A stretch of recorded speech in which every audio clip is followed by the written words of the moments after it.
इतिहास लेखन विभाग को भी इसने बंद करवा दिया था। ठीक है, 1671 में 71 भाई, उसमें हम बात कर ही रहे थे कि ज्यादातर आर्थिक स्थिति बड़ी खराब थी इनकी, इनके पास इतना भी पूंजी नहीं था कि अपने राज्य का वेतन दे सकें, सैनिकों का वेतन दे चुके, और उस वेतन को देने के लिए इन्होंने अधिकतर सामान्यतः किया क्या, लोगों को फंड, किसी तरीके से खर्चों में कटौती की जाए, फिर अपने प्रशासन को चलाया जाए। तो जब खर्चों में कटौती की बात हुई तो ऐसे संगीतकार कहीं हटाए जा रहे हैं, कहीं किसी का फंड खत्म किया जा रहा है, कहीं कुछ भी किया जा रहा है, ये सारी चीजें, क्योंकि भाई विद्रोह हो रहे थे तो सेना भी ज्यादा थी, हर जगह विद्रोह थे, तो विद्रोही क्षेत्रों को नियंत्रण रखने के लिए वहां सेना रखना पड़ता और उन सैनिकों को वेतन देना पड़ता। विद्रोही क्षेत्रों में स्थिति ये होती थी कि जितना वहां खर्चा आता था उतने का लाभ ही नहीं था। औरंगजेब के समय इसके शासन की दिक्कत थी, या जो भी रहा हो, इनकी धार्मिक नीति का ही परिणाम हो सकता है कि विद्रोह भी अधिकतर क्षेत्रों में हुए। ठीक है, दूसरा देखिए यहां 1671 में इन्होंने शहजादों और बेगमों के खर्चों में कटौती कर दी। ठीक है, शहजादों और बेगमों के खर्चों में कटौती कर दी।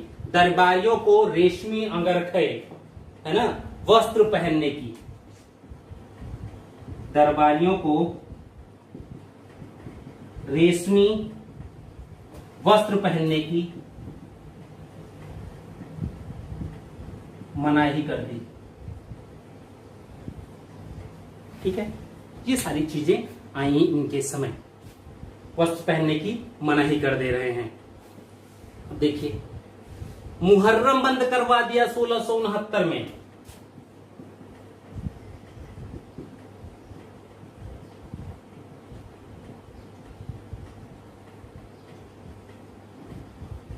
सोचिए, 1669 में मुहर्रम बंद करवा दिया। मुस्तफाबाद में गर्म पानी के पवित्र चश्मे को बंद करवा दिया। और 1670 ईस्वी से 170 से स्वयं का जन्मदिन मनाना बंद कर दिया। भाई, जन्मदिन सुल्तान का है, लोगों की बड़ी अपेक्षाएं रहेंगी, काफी खर्चे भी आएंगे, इसलिए न जन्मदिन मनाएंगे और न ही कुछ और करना पड़ेगा, न तो खर्चे ही करना पड़ेगा, न केक काटना पड़ेगा। ठीक है, आगे बढ़ते हैं हम लोग। काम बंदे का बहुत है, क्योंकि इसके विषय में ये कहा जाता है कि ये मात्र 4 ही घंटे सोता था और लगातार काम करता था, एकदम सात्विक जीवन। कुछ तो इतिहासकार यहाँ तक कहते हैं चटाई बिछा के सो जाता था, बैठे बैठे, खड़े खड़े, घोड़ा थोड़े था खड़े खड़े सो जाएगा, ये चीजें नहीं थी। देखिए, कहते हैं ये कि इनके समय में काफी मंदिर भी तोड़े गए। 1661 से 69 के बीच में फर्स्ट फेज है, इस बीच में कई मंदिर तोड़े गए। 79 तक फर्स्ट फेज, उसके बाद हम लोग सेकंड फेज की बात करते हैं। ठीक है, जिसमें सर्वप्रथम सोमनाथ के मंदिर को क्षतिग्रस्त किया गया। सोमनाथ कौन? गुजरात, वही महमूद गजनवी का। इसके पश्चात मथुरा का केशवराय मंदिर, बनारस का विश्वनाथ मंदिर। 1680 में अब्बूत राव द्वारा जयपुर के मंदिरों को तोड़ा गया। ठीक, लेकिन इन मंदिरों को तोड़ने का जो उद्देश्य है वो धार्मिक नहीं था, बल्कि राजनीतिक उद्देश्य था। राजनीतिक कैसे? जब हम राजनीतिक उद्देश्य की बात करते हैं तो उसमें यह देखते हैं कि ये मंदिर उन क्षेत्रों में स्थापित हैं जिन क्षेत्रों में विद्रोही गतिविधियां संचालित थी। जब हम मथुरा की बात करते हैं तो वहां जाटों का विद्रोह था। जब हम गुजरात इत्यादि की बात करते हैं तो वहां राजपूत और मराठों का विद्रोह था। जब बनारस की बात करते हैं तो यहां पे भी जाट प्रभावी थे। राजपूताने की बात करते हैं तो वहां पर भी राजपूतों का संपूर्ण विद्रोह था। तो इसने कोशिश यही किया ना कि इनको तोड़ने के बाद, क्योंकि ईश्वर पर श्रद्धा होती है, हम लोग ये कहते हैं कि चलो कोई दिक्कत नहीं, भगवान तो देख ही रहे हैं, हमारी विजय ईश्वर पे छोड़ दो, ईश्वर चाहेगा तो विजयी हो। और जब सब कुछ ईश्वर छोड़ दें और ईश्वर को पहले मार दिया जाए, जैसे आप लोग कुछ होता नहीं, अभी सब बच्चे जो होते हैं स्कूल इंटर वाले करते क्या है, छोटी छोटी बात को लेकर के झगड़ा। और जब झगड़ा करते हैं तो कहते हैं अरे हमारे पास वो भैया हैं डिग्री कॉलेज वाले, अभी कल कहते हैं आएंगे। अब भैया से इन्होंने कहा भैया भी आए, अपने साथ 8-10 लोगों को और लेके जाएं। भैया लड़का भी गया है, वो भी अपने साथ 5-6 दोस्तों को लेके गया है। और पहुंचे उधर जिससे लड़ाई हुआ था, वो भी बंदा अपने भैया को लेके आया था। उन लोगों ने इनके भैया को पीट दिया। तो जब भैया ही मार खा जाएंगे तो क्या जो बच्चा अपने भैया पर इतने ऐंठ के बोल रहा था, क्या वो युद्ध करेगा? तो युद्ध नहीं कर सकता था। तो जब विश्वास ईश्वर पे है और ईश्वर को ही तबाह कर दिया जाए तो मनोबल कम हो जाता था।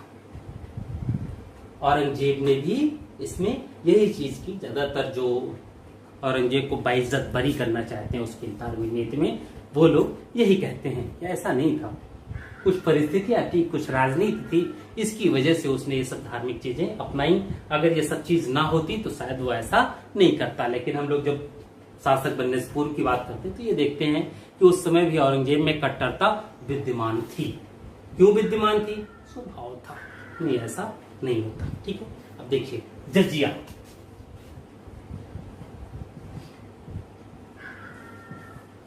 हम लोग बात जजिया की करते हैं।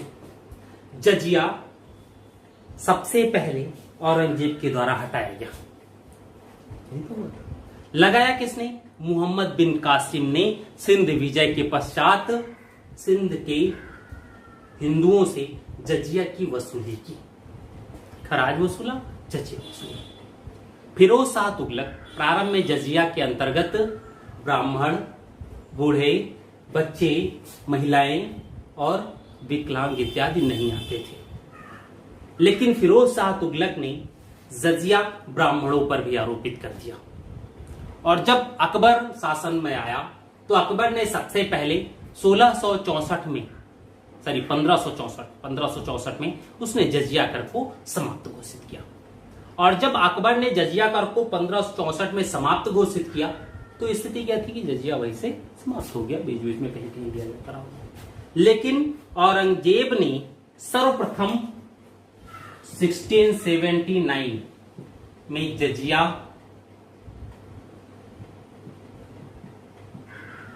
आरोपित किया पुनः भारत पर। इसलिए हम लोग ये कहते हैं कि अकबर की तुलना में औरंगजेब एक कट्टर मुसलमान था। डेट भी अगर याद करना चाहें आप तो 12 अप्रैल 1679 से जजिया लागू। ठीक, अब जजिया लागू कहां किया गया? मारवाड़ में। क्यों मारवाड़ में? क्योंकि मारवाड़ में उत्तराधिकार को लेकर के विद्रोह हुआ था। कारण क्या था? मारवाड़ के शासक थे राजा जसवंत सिंह।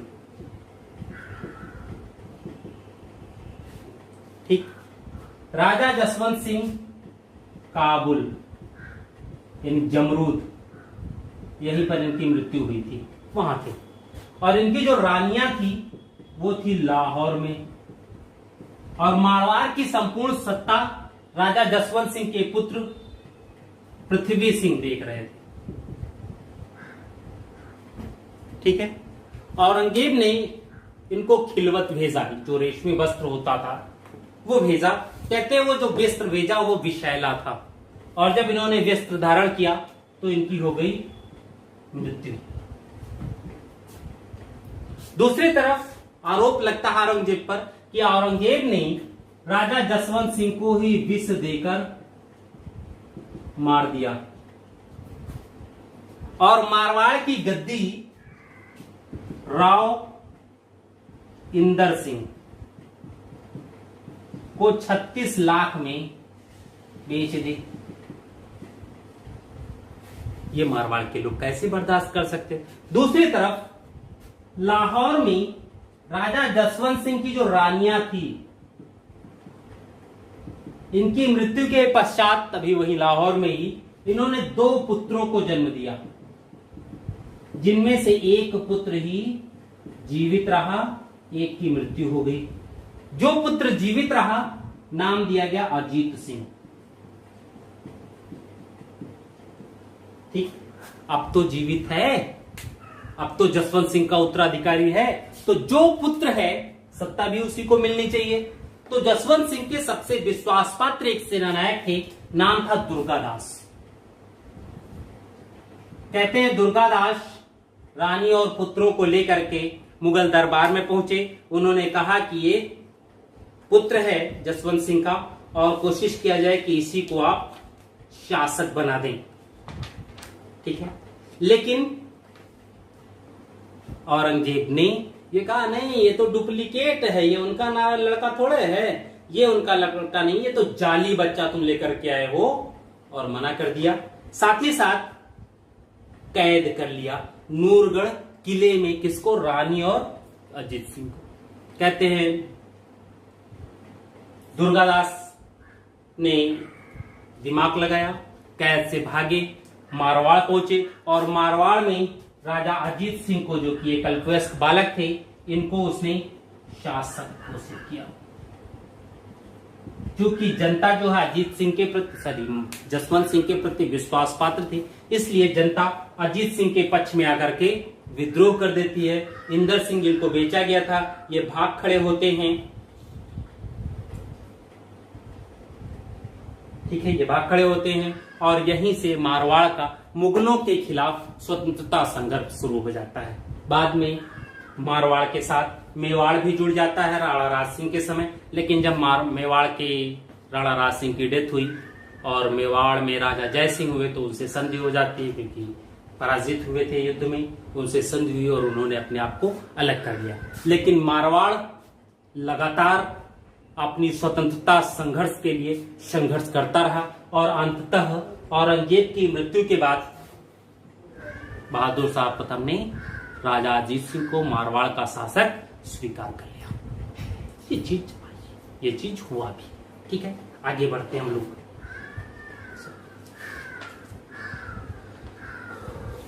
ठीक है, तो जजिया इन्होंने यहां आरोपित किया था और मेवाड़ में भी आरोपित किया। तो मेवाड़ ने 3 जिले अपने दे दिए थे जजिया के बदले में। तो ये भी बात आती है, इस जजिया में जो आरोपित किया गया, इसमें 3 श्रेणियां बांटी गई, ठीक। 48 दिरहम, 24 दिरहम और 12 दिरहम।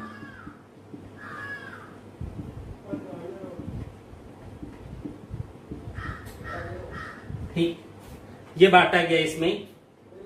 जब दिरहम की हम लोग बात करते हैं तो 48 दिरहम 13 रुपया, 24 दिरहम 6 रुपया, 12 दिरहम 3 रुपया।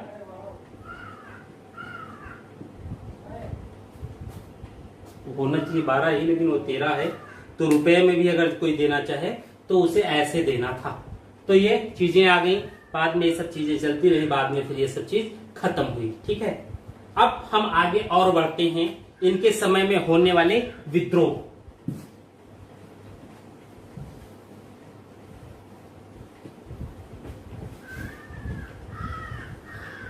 औरंगजेब के समय होने वाले विद्रोह देखा जाए क्या क्या था। पहला, मथुरा में जाटों का विद्रोह, ठीक। अब जब मथुरा में जाटों की बात करते हैं तो औरंगजेब के समय गोकुल,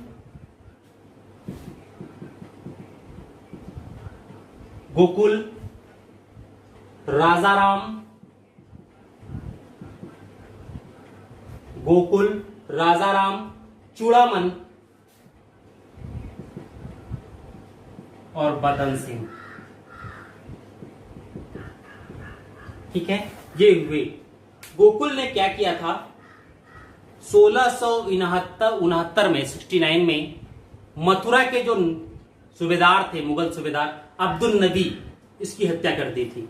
कहते हैं अब्दुल नबी ने ही केशव राय मंदिर को भी क्षतिग्रस्त किया था और धर्मांतरण की प्रक्रिया बहुत ज्यादा इसने करवाई थी। और इसी की वजह से जब इसका शोषण ज्यादा बढ़ा, हिंदुओं के प्रति क्रूरता ज्यादा बढ़ी, तो वहां पर जाट एकत्रित हुए, अपने आप को एकजुट किया और उन्होंने विद्रोह किया, अब्दुल नबी की हत्या कर दी। और जामान मस्जिद जो था मथुरा का, वह अब्दुल नबी ने ही बनवाया था, उसको भी काफी क्षतिग्रस्त भी किया था, ठीक है। लेकिन गोकुल के बाद राजा राम एवं राम चेहरा, ये दो लोग बने।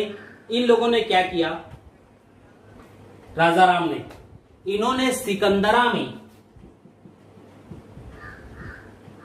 अकबर के मकबरा की जो कब्र थी उसको खोदा और खोद करके जो हड्डियां निकली उसको आपके हवाले कर दी।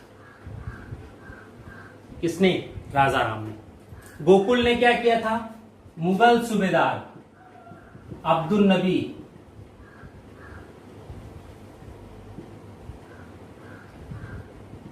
की हत्या की थी, पराजित करके हत्या कर दी थी। ठीक है। राजा राम ने मुगल सूबेदार, उसके बाद युगीर खाए, इनको पराजित किया। ठीक है।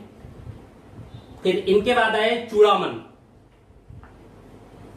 चूड़ामन के विद्रोह का जो केंद्र था वो था थीम, यानी थूण था। राजा राम के पश्चात यही नेता बने और बिशन सिंह को मथुरा का फौजदार बना करके चूड़ामन के विद्रोह को दबाने के लिए भेजा गया। चूड़ामन पराजित होकर उसके उतरे, पराजित किया और सोनार के दुर्ग को विजित कर लिया था, लेकिन जाट विद्रोह को दबा नहीं जा सका।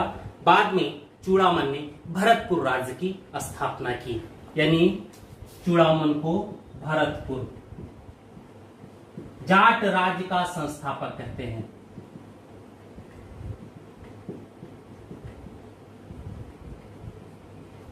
ठीक है। ये कहा गया, बाद में फिर बदन सिंह आए तो उनसे ज्यादा नहीं होगी, लेकिन राजा बदन सिंह को अहमद शाह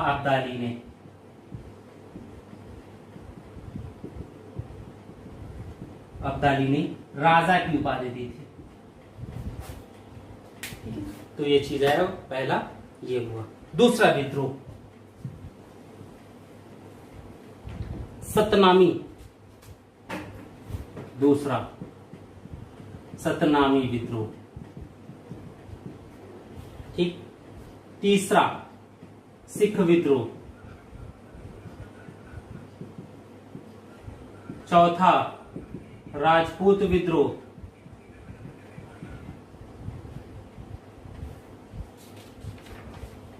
ठीक है। पांचवा अकबर का विद्रोह।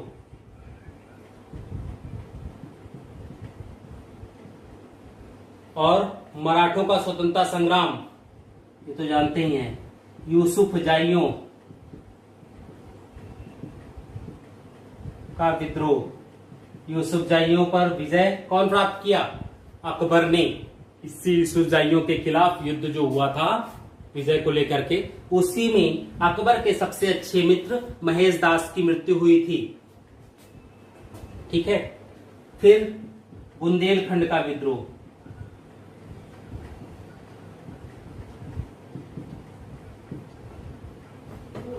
ठीक है। तो ये चीजें थी। बुंदेलखंड यानी ओरछा, चंपत राय या छत्रसाल। ठीक है, इनका विद्रोह हुआ। तो ये सब विद्रोह थे। सतनामी की जब हम बात करते हैं तो ये जो है एक वैराग पंथी थे सतनामी। ठीक है। और मुख्यतः कृषक होते थे। इनको मुंडिया भी कहा जाता था। ठीक। राजा बिशन सिंह कछवाहा ने इनके विद्रोह को दबाया था, लेकिन इस विद्रोह का उल्लेख काफी खां एवं साकी मुस्तैद खां ने किया है। साकी मुस्तैद खां कहते हैं, युद्ध में सतनामियों ने महाभारत की महान लड़ाई सा दृश्य प्रस्तुत किया था। किसका? साकी मुस्तैद खां ने कहा कि सतनामियों ने महाभारत की लड़ाई सा दृश्य प्रस्तुत किया था। सिख विद्रोह की जो बात थी वो सिखों को दबाने की बात आई, लेकिन गोविंद सिंह ने कई युद्धों में पराजित किया और जब अंत में फतहनामा जारी किया औरंगजेब के लिए और दक्षिण मिलने गए, औरंगजेब से क्योंकि संधि हो चुकी थी, लेकिन उनके वहां पहुंचने से पहले ही औरंगजेब की मृत्यु हो गई और फिर वहीं पर इनको भी छुरा भोंक करके मार दिया गया था। ठीक है। तो गुरु गोविंद सिंह की भी वही है। फिर राजपूत विद्रोह की जब हम बात करते हैं तो ये मारवाड़ से हो गया, मेवाड़ और मारवाड़ की बात आ गई।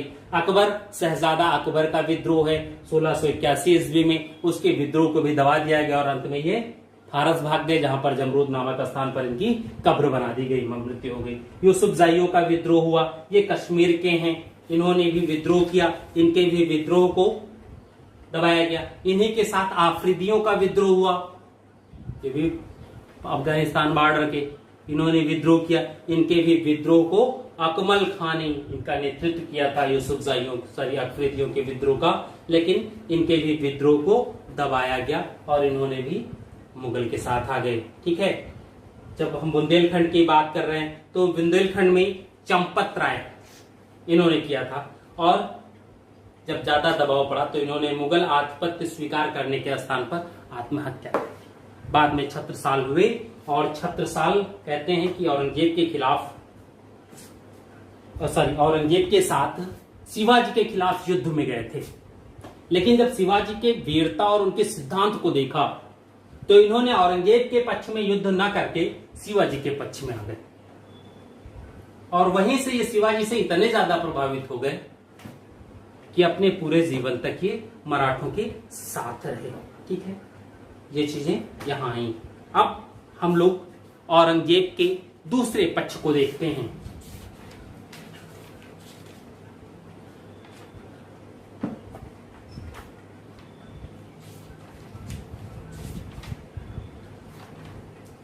देखिए, थोड़ी सी बात और हम लोग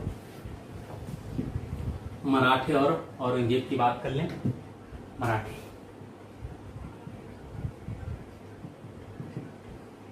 जब हम मराठों की बात करते हैं तो ये देखते हैं 1665 में मिर्जा राजा जय सिंह ने शिवाजी से पुरंदर की संधि की, और इस संधि में काफी हद तक शिवाजी की शक्ति को तोड़ दिया गया था। और जब यह संधि हो चुकी थी, शिवाजी की शक्ति तोड़ दी गई थी, तो ऐसी क्या स्थिति हुई गई कि बहुत जल्दी शिवाजी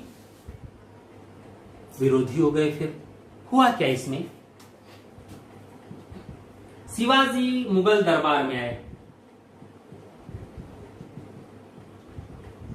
ठीक, और जब शिवाजी मुगल दरबार में आते हैं तो यहां पर एक बात आती है कि शिवाजी को बहुत पीछे खड़ा किया गया। ऐसे लोगों के पीछे पंक्ति में खड़ा किया गया जिनको शिवाजी झपड़िया चुके थे, यानी पराजित कर चुके थे, उनके पीछे खड़ा किया गया। ये शिवाजी को अपना अपमान लगा, और चलते हुए भरी सभा में ही शिवाजी दरबार से निकलने लगे औरंगजेब की तरफ अपना पीठ करके। औरंगजेब को बड़ा खराब लगा और उसने शिवाजी को कैद करने की आज्ञा दी, और शिवाजी कैद हो गए। जब शिवाजी कैद हो गए तो ये तो दिक्कत था। शिवाजी ने जुगाड़ किया और कैद से भाग निकले। तो अब तो ऐसी स्थिति में संधि तो नहीं हो सकती थी कोई। कहते हैं शिवाजी जब वहां पहुंचते हैं तो 1 आध साल ऐसे शांत रहे, फिर इन्होंने अपना राज्याभिषेक कराया, और राज्याभिषेक के बाद एक राजा की हैसियत में आ गए थे। फिर उन्होंने वहीं से अपनी गतिविधियां आरंभ की, और 1680 में उनकी जब डेथ हुई तो संभाजी शिवाजी के उत्तराधिकारी हुए। 1681 में औरंगजेब भी दक्षिण भारत पहुंच चुका था, और जब औरंगजेब भी दक्षिण पहुंच चुके हैं तो वहां स्वाभाविक है औरंगजेब आंदोलन को दबाने की कोशिश करेंगे। कहते हैं इस आंदोलन को जब दबाया गया तो 1689 में संभाजी पकड़े गए और साहूबंदी बनाए गए, संभाजी की मृत्यु हो जाती है। लेकिन जो मुगल स्वतंत्रता संग्राम था वो बंद नहीं हुआ। संभाजी के बंदी बनाने के बाद राजा राम ने कमान संभाल ली। वो बंदा कभी गद्दी पर नहीं बैठा और उन्होंने आंदोलन चलाया। लेकिन 1700 में राजा राम की जब मृत्यु हो जाती है तो राजा राम की पत्नी ताराबाई ने अपने अल्पवयस्क पुत्र को शिवाजी द्वितीय के नाम से गद्दी पर बैठाया, और मराठा स्वतंत्रता संग्राम वहीं से असली रूप में जन्म लेता है। क्योंकि ताराबाई ने उसके बाद घोषणा कर दी कि मराठों के द्वारा जो भी नया क्षेत्र विजित किया जाएगा वो उनका हो जाएगा। कहते हैं उसके बाद मराठा स्वतंत्रता संग्राम इस हद तक शुरू हो गया, इतिहासकार ये कहते हैं कि उस कंडीशन में मराठों का एक एक गांव एक एक किले के समान था, जिसे कभी विजित नहीं किया जा सकता। क्योंकि उनकी भौगोलिक कंडीशन उनके अनुकूल थी, ऐसे में मुगल सैनिक वहां उनको नियंत्रण में नहीं ला सकते थे। ऐसी स्थिति में औरंगजेब मराठों के स्वतंत्रता संग्राम को दबाने में ही बिजी रहा, और अंततः वह इस स्वतंत्रता संग्राम को दबाते दबाते खुद ही दब गया। तो ये चीजें आई। तो चाहते औरंगजेब तो यहाँ थोड़ा सा सम्मान करके शिवाजी का उनको अपने साथ ले सकते थे, और दक्षिण शिवाजी के साथ में आने के बाद बीजापुर गोलकुंडा बहुत आसानी से औरंगजेब के साथ रहते, या शिवाजी उनको नियंत्रण में कर सकते थे। लेकिन औरंगजेब की ये गलती कही जाए या नासमझी कही जाए या बौद्धिकता कही जाए कि उसने शिवाजी जैसे व्यक्ति को जो सम्मान चाहिए था वो सम्मान न दे करके उसने दक्षिण में अपना एक बड़ा शत्रु खड़ा कर लिया, क्योंकि राष्ट्रीयता से ओतप्रोत व्यक्ति को नियंत्रण में नहीं लिया जा सकता था। ठीक है, तो औरंगजेब में यही लगभग बहुत सी चीजें कोशिश किया गया है, कोशिश किया हूँ कि अधिक से अधिक चीज आपको बता ले जाए।